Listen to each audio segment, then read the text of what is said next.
There are two kinds of silence at a dinner table. The comfortable kind, where everyone is too full and too happy to talk. And the other kind. The kind that sits on your chest like a stone. The kind where everyone pretends not to be watching you, but they absolutely are.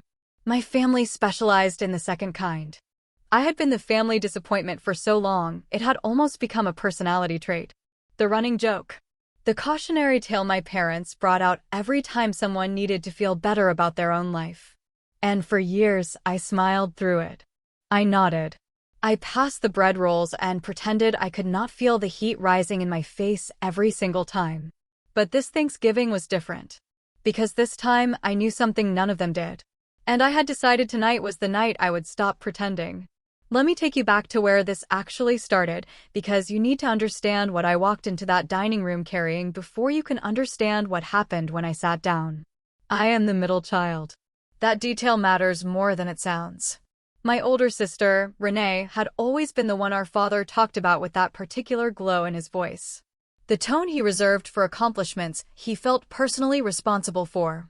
She married young, married well, or at least that was how the story went, and she had always held a kind of authority in our family that was less about love and more about status. My dad admired her the way some men admire a stock portfolio. Like, she was proof of something. Me? I took a different road. I left home at 22, built a career slowly, made mistakes, recovered from them, and spent most of my 20s being quietly measured against a version of success I had never agreed to be judged by. I was not broke. I was not failing. I was just not Renee. And in my family, that was close enough to the same thing. Every holiday had a version of the same script. Someone would bring up the house Renee and her husband Marcus owned. Someone would mention their neighborhood. Marcus would lean back in his chair with that practiced casualness of a man who had grown very comfortable being admired by his wife's family. And my father would find some way, organic feeling, but never quite accidental, to make a comparison that landed directly on me. I had learned to absorb it. To smile in a way that looked genuine from a distance. To redirect the conversation or get very suddenly interested in refilling someone's water glass. It was a survival skill I had developed over years of these dinners, and I had gotten good at it. But about 4 months before that Thanksgiving, something changed. I had been doing some work in the mortgage industry. Not as a lender, but adjacent enough that I understood the paperwork, the numbers, the way refinancing works, and more importantly, when it signals trouble. And through a professional contact, I ended up seeing documentation I was never supposed to see. Not stolen, not accessed illegally. Just a set of documents that crossed my desk through a completely legitimate channel that happened to involve a property I recognized. In a neighborhood I knew. Under a name that made my stomach drop. Marcus. I sat with that information for 4 months. For months of family dinners and phone calls and group texts about the holidays, while holding something in my chest that I had not decided what to do with yet. I was not sure I would ever use it. I told myself I was above that it was not my business. That family was complicated and I was choosing peace. Then Thanksgiving arrived. The table was full. My mom had cooked for 2 days, and the food was genuinely beautiful. There was a warmth in the early part of the evening that almost made me believe we were just a normal family having a normal dinner. Almost. My dad stood to say grace, which in our house always ran longer than actual grace, and included at least one update on how everyone was doing, framed as gratitude, but functioning more like a newsletter. He thanked God for health, for safety, for the food. He mentioned my nephew's grades. He mentioned my mom's garden. And then he lifted his glass. He looked directly at Renee, and the smile on his face was the smile of a man who had rehearsed this. I want to make a special toast, he said, to my daughter Renee and Marcus, who just paid off their home this year. A paid-off house. He paused, letting that land. That is something to be proud of. And then he looked at me. Just for a moment. Just long enough. Unlike some of us who are still figuring things out. He laughed. A warm laugh. The kind designed to soften a blade. My mother smiled in that small tired way she always did when she did not want to acknowledge what was happening. Renee looked at her wine glass. Marcus sat straighter in his chair, the way people do when they feel seen and celebrated. I felt the familiar sensation rise in my throat, the one I had been swallowing for 15 years. And then I made a choice. I kept my face completely calm. I smiled, actually smiled, and reached across the table. "Dad, can you pass the turkey?" He did, still glowing. I served myself slowly. I set down the spoon. I looked up as if something had just occurred to me, casually, the way you'd ask someone about the weather. I turned to Marcus. "So," I said, keeping my voice light and genuinely curious, "how's that $340,000 refinance coming along?" The fork slipped from his hand. It hit the plate with a sound that, in the silence that followed, felt impossibly loud. And every single person at that table went completely still. Nobody moved. Not my mother. Not my father. Not Renee, who had been mid-reach for the cranberry sauce and had simply frozen there, her arms suspended in the air like a photograph of a moment she desperately wanted to rewind. Marcus was staring at me, and I held his gaze with the most serene expression I have ever worn in my life. Because I had practiced this face. Not in the mirror, not consciously, but through years of sitting at this exact table absorbing quiet humiliations with a smile.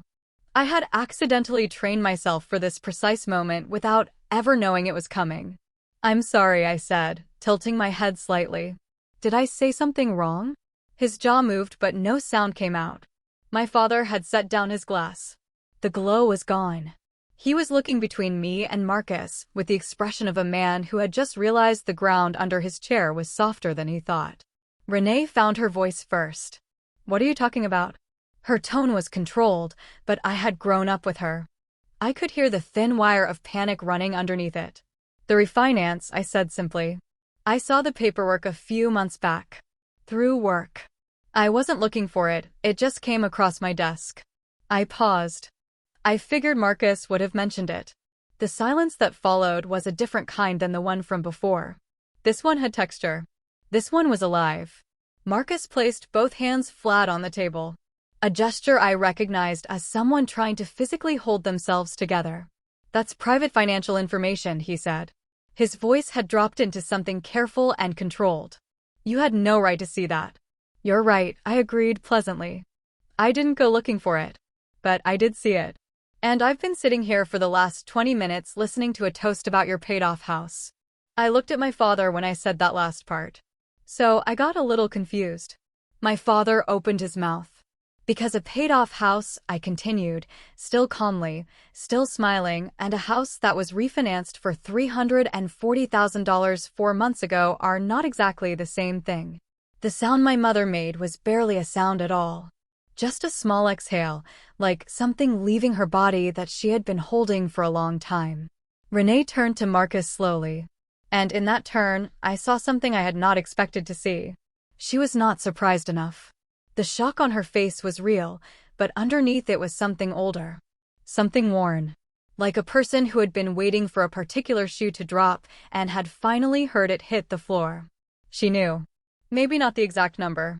Maybe not the details. But she knew something had been wrong, and she had been carrying that alone while sitting at this table accepting toasts about a house that was not what everyone believed it to be. That shifted something in me. I had not come to this dinner to hurt my sister. I want you to understand that.